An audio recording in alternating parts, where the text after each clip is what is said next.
Obrigada. Vamos conversar um pouco, né, sobre a nossa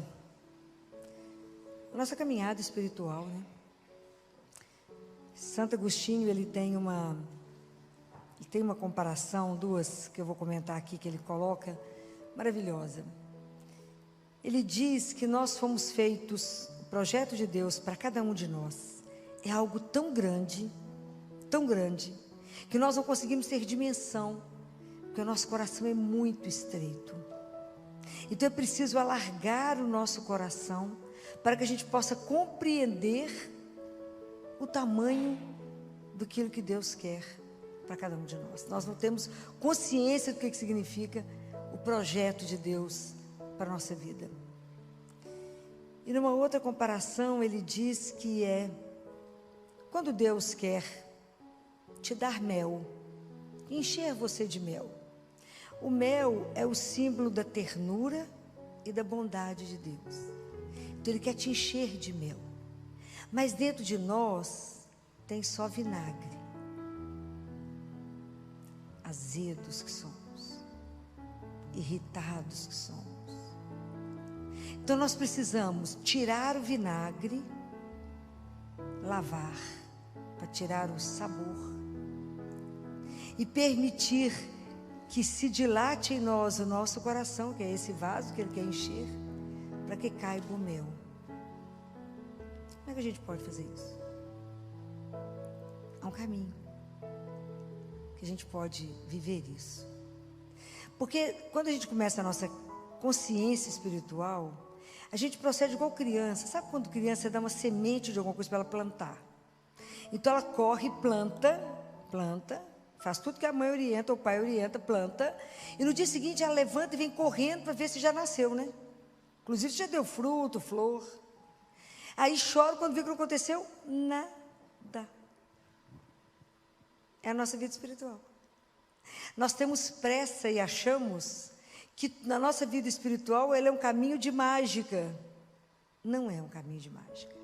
É um caminho de investimento. É um caminho de muita luta pessoal. É um caminho de trabalho conosco. Porque senão a gente não consegue sair do lugar. Então quando nós ouvimos no Evangelho de domingo, aquele jovem que veio correndo atrás de Jesus e fala com ele: mestre, o que eu faço para conseguir a vida eterna? É tudo que a gente deseja. Porque os mandamentos eu já sei todos, já cumpro.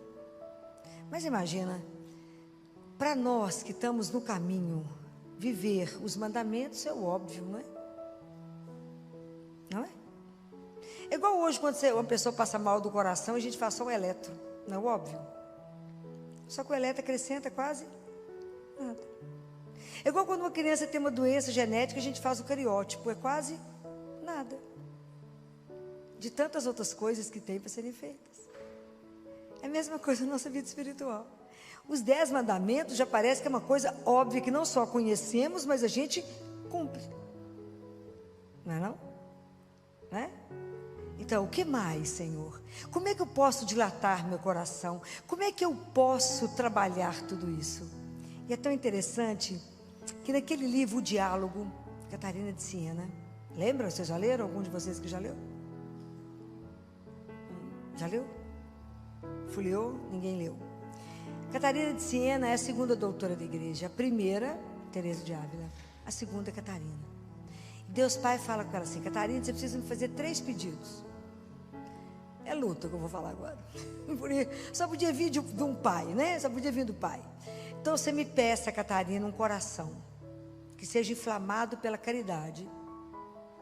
E a caridade, ela é alimentada, sustentada pela paciência e humildade. Se você não tiver uma das duas, então você não tem nada. Isso é só o primeiro pedido. Então vocês imaginem que para a gente cultivar as virtudes da paciência, da humildade, há um trabalho conosco.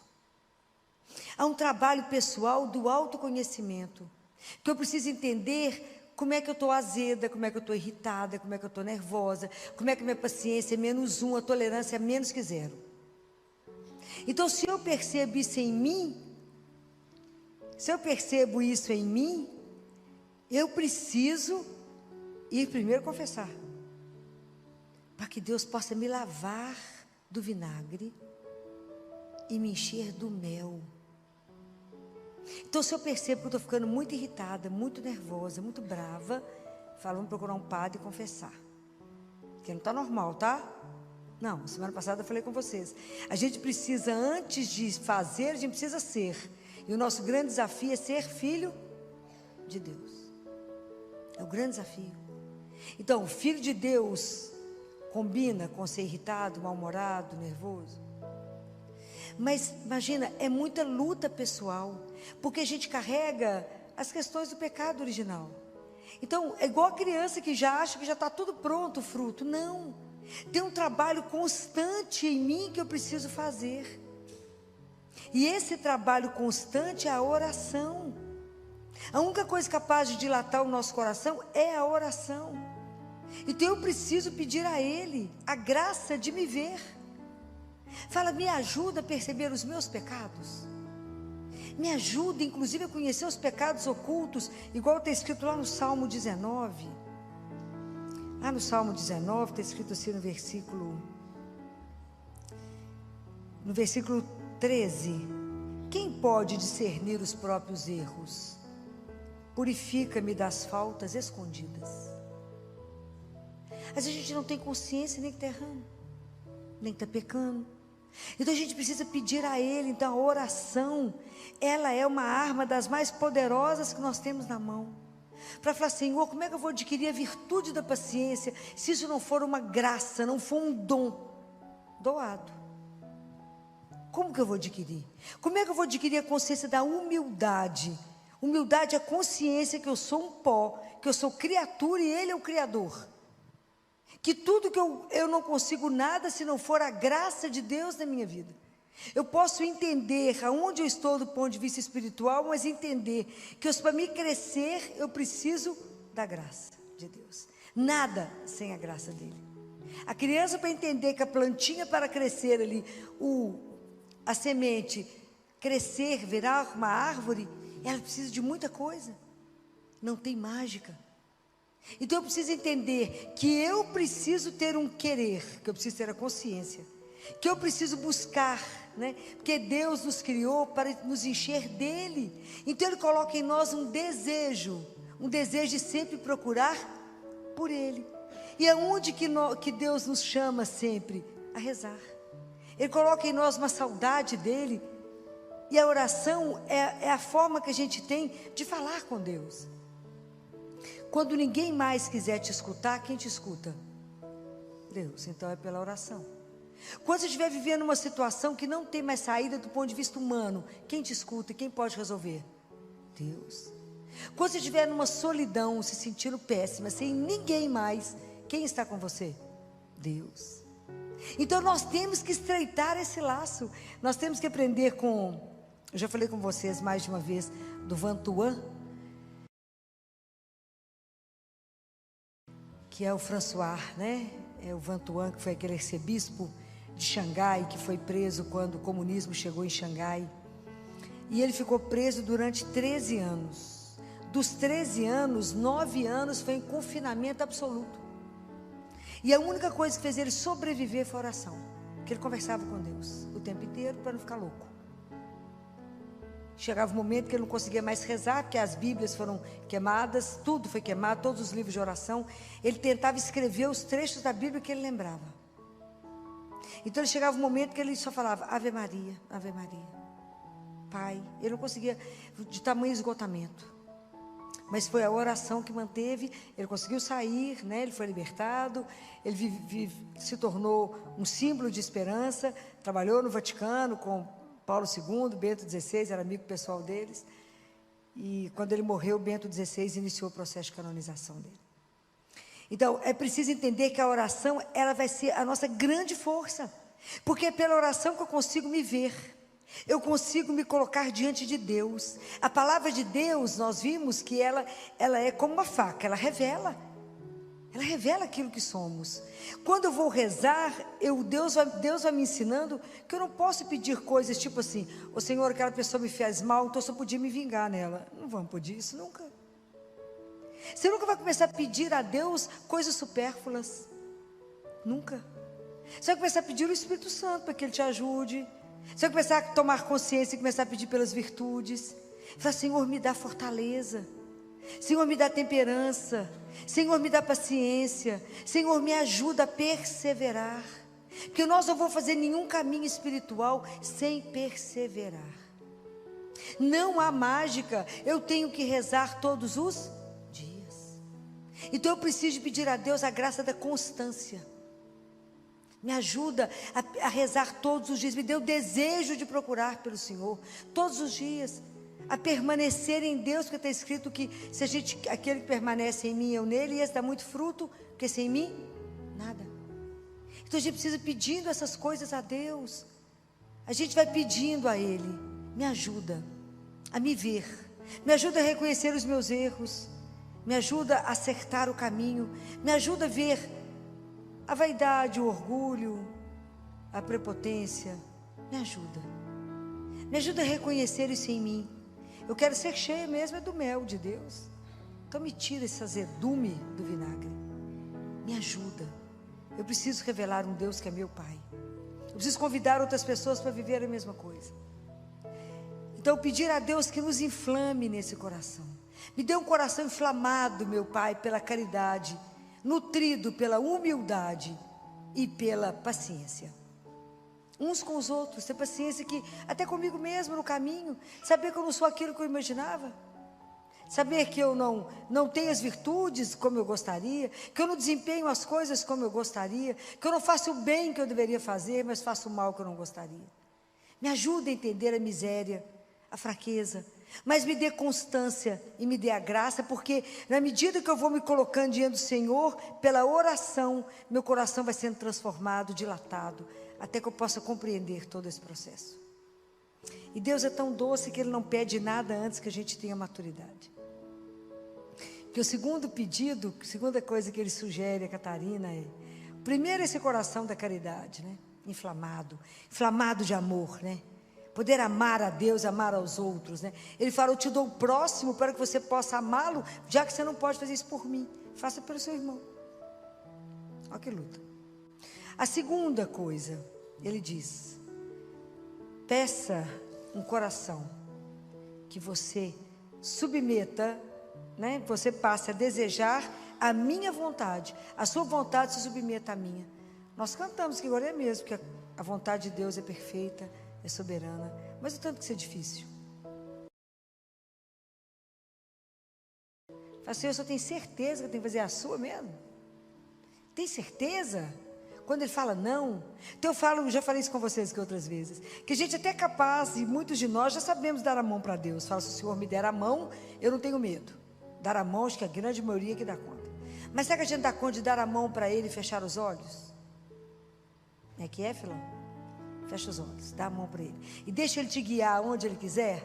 De vez em quando nós vamos abrir um olho no meio do caminho e falar: será que Ele está levando para que lado?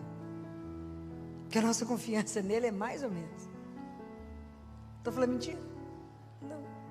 Está vendo como é que é um caminho que a gente tem que purificar? Está vendo como é que é um caminho que a gente precisa investir? Como é que a nossa vida interior é algo que a gente precisa de verdade levar a sério? Fala: Jesus, eu confio no Senhor mais ou menos. O Senhor perdoa, mas é mais ou menos. Eu tenho que ser verdadeiro, porque eu não confio de tudo. Eu não confio falando assim: mas será que Ele me escutou nessa oração? Será que Ele vai dar realmente aquilo que é certo para mim? Será? A nossa confiança é pequenininha, né? Já falei, nós às vezes precisamos de muitas provas. Às vezes nós precisamos ainda dos milagres. Falei isso outro dia. Junto de Jesus tinha 3 grupos que caminhavam com Ele: a multidão, os fariseus e os discípulos. Os discípulos se comprometiam. A multidão quer o milagre, quer o sinal. E os fariseus criticavam. Em qual delas nós nos enquadramos? Então é preciso que a gente desperte, que abra a consciência e fala: gente, como é que eu faço Porque se realmente só Deus é bom, só Ele é bom. Jesus falou isso, só Ele é bom, porque Ele nos criou. Ele criou o mundo para nós. Só você parar e olhar tudo que Ele fez para nós. É encantador. Cada vez que você olha uma coisa, você fala, nó, que criatividade, que espetáculo que Ele fez isso. Só Ele poderia nos ter dado Jesus. Tem coisa mais doce na nossa vida que Jesus. Só Ele está sempre atento a tudo. Só Ele pode nos amar como Ele ama. Só Ele pode cuidar de nós como Ele cuida, por causa da bondade dEle. E a gente ainda fica duvidando, fala, será que me ama assim mesmo? Será que é assim mesmo? É assim, eu digo. Aliás, é muito mais do que isso. Fora o que Ele criou para nós que a gente ainda não viu. Os olhos não viram, o ouvido não viu, nenhuma mente é capaz de pensar aquilo que Ele criou para aqueles que o amam. É muita coisa. Então por isso nosso coração precisa ser dilatado e aprender. Mas até a gente aprender a fazer a vontade dele, eu já falei com vocês, vou sugerir aquilo que ele ensinou também. Na hora que falar, seja feita a vossa vontade, curve a sua cabeça. Aprenda a entregar as pequenas coisas para ele. Fala, Jesus, eu queria isso, mas se o Senhor não quiser, seja feita a vossa vontade. Aprenda a entender isso. Aprenda a se entregar, aprenda a confiar. Eu fico pensando que quando a gente estava lá na Santa Casa, numa luta para conseguir 10 salas para montar o autismo, o ambulatório de autismo, que a Santa Casa vai entregar agora na entrada do ano um presente para a sociedade encantador. Santa Casa está abrindo um serviço de atendimento exclusivo para o SUS, né, para as crianças carentes de autismo, de altíssimo nível, né, de chorar de emoção. Nós vamos inaugurar isso em breve, né? E esse projeto ele só vai existir primeiro porque a direção da Santa Casa abraçou o projeto. O provedor, com toda a superintendência, abraçaram. E segundo, porque o senador Rodrigo Pacheco bancou em dinheiro. Senão, não teríamos isso. E isso vai ser algo espetacular. Vai ser da gente chorar. Nesses dias eu brincava com o provedor. Ele estava vendo lá a gente terminando as reuniões e falou, essa inauguração, falei, vai rolar lágrimas, senador, o provedor. Vai ter, o que vai ter nessa inauguração? Eu falei, muitas lágrimas, porque é um projeto de chorar. Projeto encantador, trazendo as pessoas que irão trabalhar, desde os psiquiatras, os neurologistas, a turma que vai trabalhar de psicólogo. Tem inclusive um psicólogo que é autista. Terapia ocupacional e as coisas que estarão lá, esse projeto é encantador, porque ele vai cuidar da criança até 18 anos, quando ela vai ficar inserida no mercado, vai ter diagnóstico, tratamento, inserida no mercado, enquanto as crianças estiverem tratando, os pais serão acolhidos e cuidados, e as prefeituras do interior que quiserem mandar as equipes de saúde, serão treinadas de forma gratuita. Então é algo espetacular, que a Santa Casa vai entregar. Está em obra. E aí eu numa luta com 10 salas, rezando, diante do Santíssimo, Jesus, só está vendo a situação da criança pobre, Jesus. Só vê criança e pobre, Jesus, me ajuda, abre as portas, né? Eu na luta por 10 salas, Jesus deu um prédio. Tudo que ele dá é sempre maior, né? Sempre assim. A gente nunca podia imaginar, ia um prédio, o senador falava, filó, vocês precisam de ter algo da própria Santa Casa. E aí tinha um prédio mesmo, ali, ó, que vocês passaram diante de São Lucas, do outro lado, tem Araújo e tem a Pacheco, é um prédio em cima da Pacheco que estava fechado. Lá será inteiro do autismo das crianças do SUS. É de chorar. O dia que inaugurar, vocês vão ver que tecnologia, que tudo, assim, que orgulho a gente poder entregar isso, a Santa Casa poder entregar isso para a sociedade mineira, né? Assim, é de chorar. Então, eu pensando em 10 salas, tinha um prédio, né? Ele falava, filho, ó, presta atenção. Não vai ter as salas, porque tudo fechou para as salas, porque vai ser o prédio. É sempre muito mais, então, pedir a Ele esse coração que se abandona na vontade dEle. Não vai ser essa coisa pequenininha, vai ser uma coisa grande. Porque tudo, sempre que vocês contarem com o menino Jesus, vocês verão que tudo do menino Jesus é na abundância. Então não é pequenininho não é 10 salas não, minha filha, eu vou te dar um prédio inteiro. E o terceiro pedido que Deus Pai fala para Catarina, esse é o mais difícil, é o que Jesus fala para o jovem. Esse jovem que não tem nome, né? Por isso é cada um de nós, né? É cada um de nós que chega diante dele, e que eu fico pensando no olhar dele de doçura, pensando, tadinha, ainda está na infância mesmo, né? Está lá na infância espiritual, não caminhou nada. E ele fala com ela, ele fala com ele, só uma coisa te falta. Vende suas coisas. Jesus está mandando você ficar pobre de marredeci? Não. Use tudo que você tem. Permita ter. Se Deus te abasteceu, te deu muita riqueza, use a favor daqueles que não têm. Faça o bem. Faça. Não, as coisas nos pertencem. É sua. O bem, a sua riqueza não pode te possuir. É você que a possui. É diferente.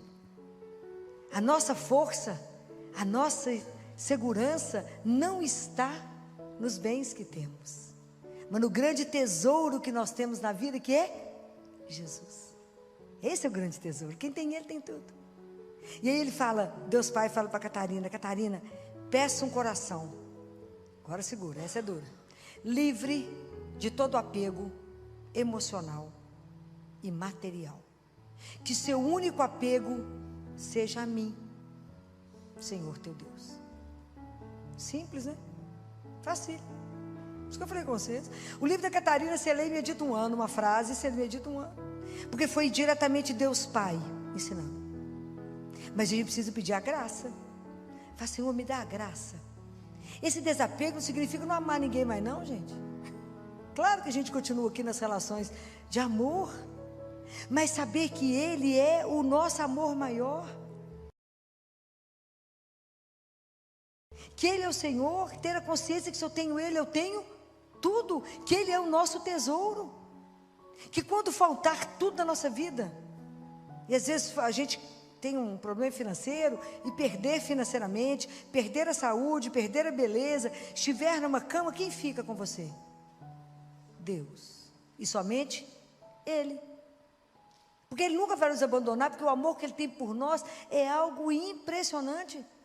E descobrir isso é descobrir o maior tesouro que nós temos na vida. A maior riqueza que nós temos na vida é Jesus. Deve ter uma semana eu tive a oportunidade de ter uma conversa, que é um presente, né? Deus me dá uns presentes que é assim. 2 pessoas da Santa Casa presenciaram essa conversa e ficaram emocionados e choraram.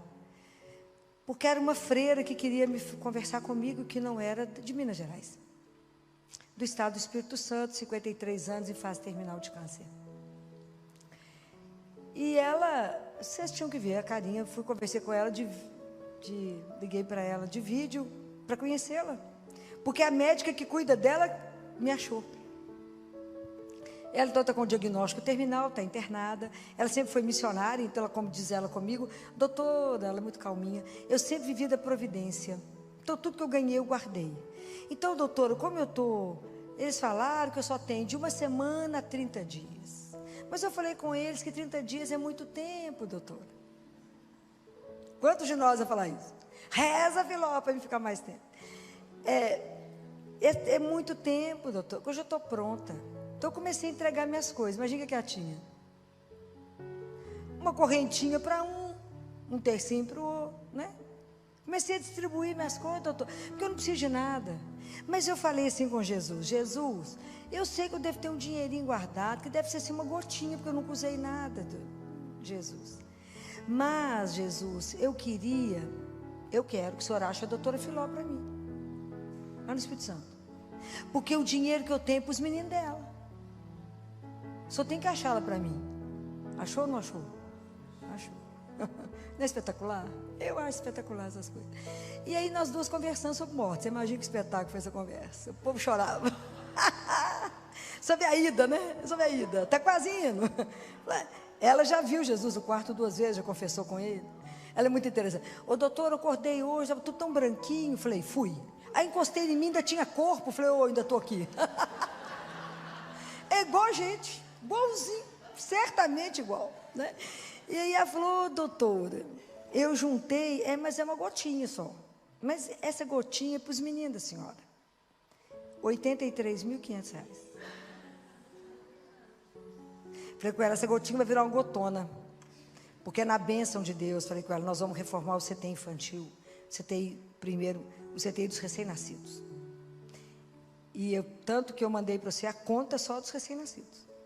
Essa conta, que está aí com o símbolo da Santa Casa, é só para os recém-nascidos. Nós temos que acabar de juntar o dinheiro. O Ministério Público já nos ajudou, com o dinheiro das multas, olha que bacana. E reverte numa coisa bacana, ó. E junta a sua e vamos juntando e nós vamos chegar lá. E aí eu falei, lá vai salvar muita criança, é muito bebê que vai ser salvo. E aí falou, pois é, doutor, mas é pouquinho. Eu falei, é nada, é muito dinheiro que vem com a bênção. Vai multiplicar, isso aí vai multiplicar, não tenho dúvida. E aí você vê a conversa, a tranquilidade dela do ir, né? Do desapego a tudo, desapego, tudo entregue. E conversando sobre a vida, sobre o ir, sobre ficar com Ele, sobre estar com Ele.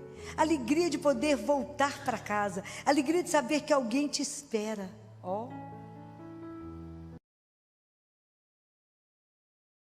que paz, rindo, parecia que estava com uma viagem internacional mesmo.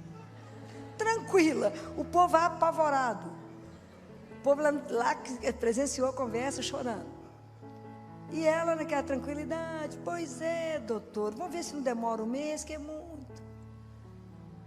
E é espetacular como é que Deus vai juntando o povo dele. E isso é um testemunho para todos nós. Isso é um testemunho de desapego. Está lá na cama, não está nada agarrado a nada, pedindo mais nada, só entregando. Falou, você quer ficar com isso, quer ficar com aquilo? Com o pouco. O cara falou, só vivi como missionária. Era ela, mais 3 freiras, junto com o sacerdote. O sacerdote morreu, entregou as freiras para uma médica tomar conta. E essa médica conseguiu meu telefone, me ligou, e nós fizemos essa ponte. Isso é espetacular, como é que o povo de Deus vai se juntando. Né? E aí, conseguindo trazer para vocês esse testemunho. Hoje, o que nós temos que desapegar? Qual é o laço que eu tenho que soltar para ser de Deus? Aonde que eu consigo ser dele, inteira dele? Aonde estão os nós que eu não consigo soltar? Falo, não, Jesus, espera só mais um pouquinho. Aonde que eu não consigo dizer a Ele, Senhor, eu quero, segue-me, quero segui-lo, segue-me. A tônica desse evangelho é, segue-me. Fala, não, deixa eu fazer uns negocinhos antes. Segue-me, se entrega, deixa eu te conduzir, deixa eu te alargar aqui para você poder entender o projeto. Deixa eu te dar as virtudes que são necessárias para que você seja meu discípulo. Para que você possa viver a vida que eu trouxe para você em abundância, para que você possa usufruir da alegria de ser meu filho. Isso é uma coisa extraordinária. Você imagina que Deus é tão bom, que nos permitiu ser filho. É uma coisa escandalosa, porque se a gente é filho, é herdeiro, então a morte não tem mais poder sobre nós. É escândalo isso. Isso é um escândalo de amor. Então, por que ficar cabisbaixo, achar tudo difícil? Não, nós temos que, de verdade, amadurecer a nossa fé, de verdade se colocar diante dele na oração, se rasgar diante dele e falar, me ajuda a ver minhas misérias, mas vê e transforme elas, porque eu quero falar com o Senhor, eu quero te seguir, Jesus, mas o Senhor sabe onde é que eu estou, meu filho? Estou lá na infância espiritual, tomando leitinho ainda, dou conta de nenhuma coisa mais sólida, me ajuda de verdade a caminhar, porque eu quero pertencer a você. Eu quero de verdade que na minha vida se cumpra o seu projeto de amor. E eu digo para vocês, não tenha medo de Deus. Não tenhais medo. Escancar o seu coração a Ele. Não tenha medo de se entregar. O que nós temos? Aonde pode estar a nossa segurança? Nós somos frágeis demais. A nossa fragilidade é absurda. Um tombo te tira do sério. Quanta coisa nos impede. Não tenhais medo de ter a vida revirada do avesso. Não tenhais medo de abrir mão dos seus pequenos planos para deixar Deus cumprir o grande sonho dele na sua vida. Não ponha limite na ação de Deus na sua vida. Não ponha limite na misericórdia. Deus é Deus. Não há nada impossível. Pensa que eu queria 10 salas e me deu o prédio. Deus é Deus. E quando Ele quer alguma coisa, quem pode cercá-lo? Ninguém. Se as coisas estiverem de acordo com o que Ele quer, Ele cumpre. Não passe pela vida ao largo da sua vida verdadeira. Não passe. Não permita descobrir isso quando o tempo é curto. Deus tem pressa. Que a sua vida, que você perceba que a sua vida é bem-aventurada. Deus tem pressa. Que você entenda que nasceu para ser feliz. Deus tem pressa de que você entenda que não fomos feitos para a dor, mas para o amor. Não tenhais medo. Escancarem o seu coração ao Senhor. E peça a Nossa Senhora, né? A rainha das virtudes, né? Que interceda por cada um de nós nessa noite. Que peça a Deus. Ela sabe o que a gente precisa, nem a gente sabe. Mas é porque ela é mãe. Então ela olha para nós e fala, não, essa aqui já conseguiu isso, aqui conseguiu aquilo. Os 3 pedidos que Deus Pai fez para Catarina, a gente nem ousou pensar neles. Porque é duro, não é fácil. Mas que ela nos ajude a conseguir cumprir isso que Deus pediu a Catarina. Que isso também seja uma oração nossa. O primeiro coração inflamado de caridade, nutrido pela paciência e pela humildade. O segundo coração que deseja cumprir a vontade dele acima de tudo na nossa vida. E o terceiro coração que seja desapegado de todos os bens materiais, espirituais, emocionais e apenas apegado a Ele. Ele ser o nosso centro, o nosso Senhor, o nosso tudo. Não é uma tarefa fácil. Eu nem ousei começar. Mas pela graça de Deus, pela intercessão de Nossa Senhora, que a gente possa um dia oferecer ao nosso Pai, quando a gente chegar lá, porque isso é um trabalho de uma vida, que quando a gente chegar lá e Ele é aquele que nos espera, a gente falar, ao coração que o Senhor pediu a Catarina, nós copiamos e lutamos, para que a gente pudesse te entregar um coração melhor do que aquele que a gente tinha lá. Louvado seja nosso Senhor Jesus Cristo. Para sempre seja